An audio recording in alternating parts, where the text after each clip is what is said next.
So I think it was Yogi Berra, famous American baseball player, who said at one point, uh, in theory and practice are the same. But in practice, they're not. Well, we all know that by now.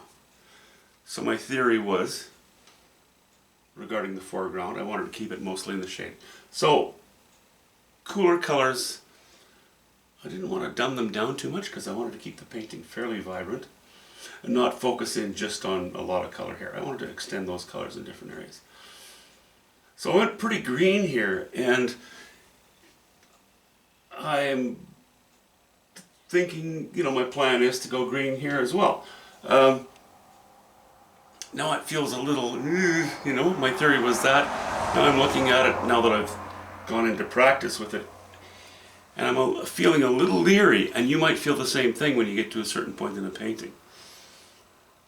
But if you have a plan, have faith in your plan, because if you have a bit of a vision and a foresight for it, then just stick with it. Just try it, even though it scares you, because it might turn out well. You never know. So my plan now is to continue with these greens. I'll use some warmer ones up here. I'm going to consider this to be a maple tree. We're on a riverbank. That stuff is on river bars,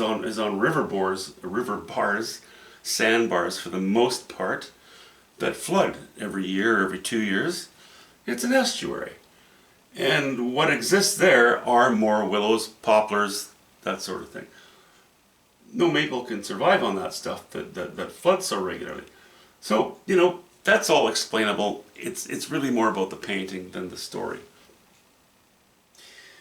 But I still feel the need to, even though I have some green here, and what helps is that there's a bit of green here, hints of green in the sky. I'd like to introduce some other colors to here, to marry the two planes, right? To make the whole thing just feel more comfortable and natural. So I think what I'm going to do is I'm going to put in a few rocks showing along here.